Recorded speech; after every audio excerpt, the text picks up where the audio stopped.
Assalamualaikum warahmatullahi wabarakatuh. Alhamdulillahirabbil alamin. Wabihi nasta'inu ala umuri dunya waddin.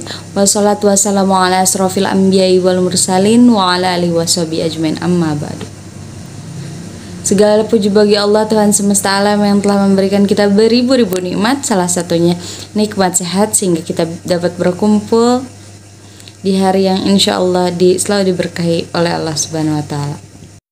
Baik, kami dari kelompok 3 beranggotakan saya Diana Fitria sebagai moderator, Dewi Susanti sebagai notulen, Haifa Mohana sebagai pemateri, dan Salma Saidatun Nisa juga sebagai pemateri. Baik, kami di sini akan memaparkan presentasi yang berjudulkan Ayat dan Hadis tentang karakteristik ekonomi Islam. Pembahasan akan dibahas oleh pemateri 1 dan pemateri 2. Waktu dan tempat dipersilahkan. Assalamualaikum warahmatullahi wabarakatuh.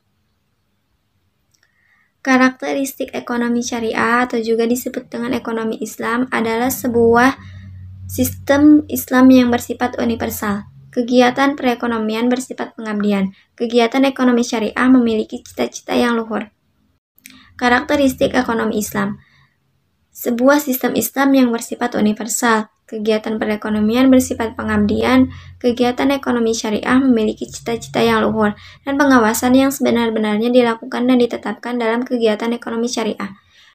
Tujuan ekonomi Islam: yang pertama, memposisikan ibadah kepada Allah lebih dari segalanya. Kedua, menyeimbangkan kehidupan dunia dan akhirat. Ketiga, mendapatkan kesuksesan perekonomian yang diperintahkan Allah Subhanahu wa Ta'ala. Dan yang terakhir, menghindari kerusuhan dan kekacauan perekonomian. Berikut kutipan ayat dan hadis tentang karakteristik ekonomi Islam. Yang pertama, Quran Surah An-Nisa ayat 29. A'udzubillahi minasyaitonirrajim. Bismillahirrahmanirrahim. Ya ayyuhallazina amanu la ta'kulu amwalakum bainakum bil batil illa an takuna tijaratan taradin minkum wa la taqtulu anfusakum innallaha kana bikum rahima. Yang artinya, wahai orang-orang yang beriman, janganlah kamu saling memakan harta sesamamu dengan jalan yang batil, tidak benar, kecuali dalam pandangan yang berlaku atas dasar suka sama suka di antara kamu. Dan janganlah kamu membunuh dirimu, sesungguhnya Allah Maha Penyayang padamu.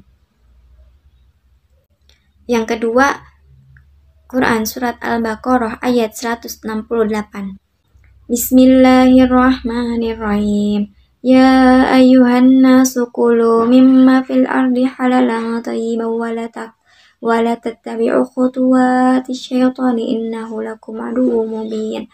Artinya, hai sekalian manusia, makanlah yang halal lagi baik daripada yang terdapat di bumi, dan janganlah kamu mengikuti langkah-langkah syaitan, karena sesungguhnya syaitan itu adalah musuh dan yang nyata bagimu. Dan selanjutnya akan dibawakan oleh pemateri yang kedua. Kepada Teh Haifa, silahkan. Assalamualaikum warahmatullahi wabarakatuh. Di sini saya sebagai pemateri kedua akan menyampaikan kutipan ayat dan hadis tentang karakteristik ekonomi Islam yang selanjutnya adalah Quran Surat Al-Ma'arij ayat 24-25. A'udzubillahi minasyaitonirrajim. Bismillahirrahmanirrahim. Wallazina fi amwalihim haqqum ma'lum lis-sa'ili wal ma'rum. Yang artinya, dan orang-orang yang dalam hartanya tersedia bagian tertentu bagi orang miskin yang meminta dan orang yang tidak mempunyai apa-apa, yang tidak mau meminta. Quran Surat Al-Ma'arij ayat 24-25. Yang selanjutnya Quran Surat An-Nisa ayat 58. Innallaha ya'murukum an tuwaddu wal amanati ila ahliha wa iza hakamtum bainan nasi tahkumu bil ad innallaha ni'ma ya'idukum bih innallaha kana sami'an basira. Yang artinya, sungguh Allah menyuruhmu menyampaikan amanat kepada yang berhak menerimanya. Apabila kamu menetapkan hukum di antara manusia, hendaknya kamu menetapkannya dengan adil. Sungguh Allah sebaik-baik yang memberi pelajaran kepadamu. Sungguh Allah Maha mendengar, Maha melihat. Dan yang terakhir Quran Surat Al-Baqarah ayat 283. Wa in kuntum ala safari walam tahidu katiban farhanum maqbudah fa in amina ba'dukum ba'dun falyuwaddil ladzi tumina amanatahu wal yattaqillaha rabbah wa la taqtumu syahadah wa may yaktumha fa innahu asimun qalbuh wallahu bima ta'maluna alim. Dan yang artinya, jika kamu dalam perjalanan dan bermuamalah tidak secara tunai, sedang kamu tidak memperoleh seorang penulis, maka hendaklah ada barang tanggungan yang dipegang oleh yang berpiutang. Akan tetapi, jika sebagian kamu mempercayai sebagian yang lain, maka hendaklah yang dipercayai itu menunaikan amanatnya, hutangnya.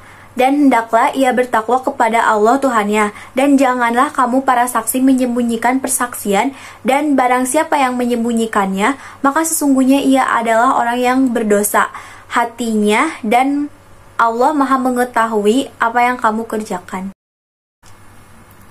Yang selanjutnya, hadis yang menjelaskan ekonomi Islam. An Abi Qatadatal Ansari annahu sami'a wa Rasulullah sallallahu alaihi wasallam yaqulu iyyakum wa kasratal hilifi fil bai'i fa innahu yunafiku summa yamhaq. Rawahu Muslim. Yang artinya, dari Qatadah Al-Ansari radhiyallahu anha bahwa ia mendengar Rasulullah shallallahu alaihi wasallam bersabda, hindari banyak bersumpah dalam berbisnis jual beli, karena sesungguhnya yang demikian itu bisa laku terjual kemudian terhapus keberkahannya. Hadis riwayat Muslim. Cukup sekian dari saya. Selanjutnya pembahasan tambahan dari Teh Dewi Susanti kepadanya. Dipersilakan. Perkenalkan, saya Dewi Susanti. Di sini saya sebagai notulen. Saya akan menambahkan ekonomi Islam itu, jadi pada dasarnya ekonomi Islam itu menjamin kepemilikan orang yang banyak, melarang segala sesuatu dalam bentuk riba, menolak suatu akumulasi kekayaan yang dikuasai oleh beberapa orang. Jadi kekayaan yang sudah dinisabkan harus dibayarkan. Ekonomi Islam mencakup beberapa bidang, salah satunya bidang perdagangan, seperti yang dicontohkan oleh Rasulullah yang menerapkan jizyah, yakni pajak yang dibebankan kepada orang-orang non-muslim ahli kitab, sebagai jaminan perlindungan jiwa, harta milik, kebebasan menjalani ibadah. Sampai sekarang menggunakan logo yang halal. Mungkin sekian presentasi dari kami. Mohon maaf bila ada kesalahan. Akan kami jadikan pelajaran untuk presentasi selanjutnya. Wabillahi taufiq wal hidayah. Wassalamualaikum warahmatullahi wabarakatuh.